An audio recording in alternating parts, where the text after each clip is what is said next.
Flying can be a stressful experience for some people, and it is essential to recognize that passengers, when they've bought that ticket, have certain rights. Phase 1 of Canada's Air Passenger Bill of Rights is now in effect, and it could affect your future experience. It focuses on what happens in the case of excess tarmac delays, denial of boarding, and lost or damaged baggage. The new rules make things worse for passengers with respect to tarmac delays, of how long an airline can keep a passenger on the aircraft against their will. Some critics aren't a fan of the government's long-promised Bill of Rights, saying one of the changes requiring airlines to let passengers off a plane after 3 hours of tarmac delays is pushing limits and should be a maximum of 90 minutes. But the transport minister told reporters at Montreal's Trudeau Airport Monday the time limit is comparable to that of the U.S. During those 3 hours, there has to be, the passengers have, their treatment has to be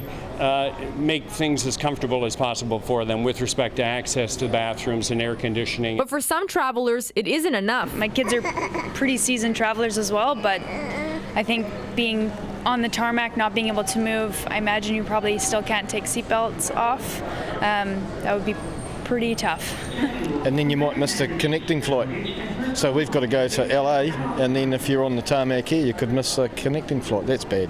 Dreadful, right? If it's supposed to protect people, then this is not an effective approach. So, if you're in a situation where you're bumped off a flight, your rights will be protected and you'll be compensated up to $2,400 if the reason is within an airline's control. An overbooking situation occurs, that the problem will be resolved in terms of a check being provided to the person who is denied boarding within 48 hours, if not immediately. Being denied boarding is narrowly defined, and Gabor Lucas, founder of Air Passenger Rights, says Canada should adopt Europe's gold standard. You don't have to prove why you weren't allowed on. You were there at the airport on time, you had your passport, you had your confirmed booking, you were not on the plane, here's your €600. But good news for anyone whose baggage is lost or damaged, airlines will have to compensate you up to $2,100. A new compensation structure will come into effect on December 15th when Phase 2 is launched. In Montreal, Alyssia Rubertucci, City News.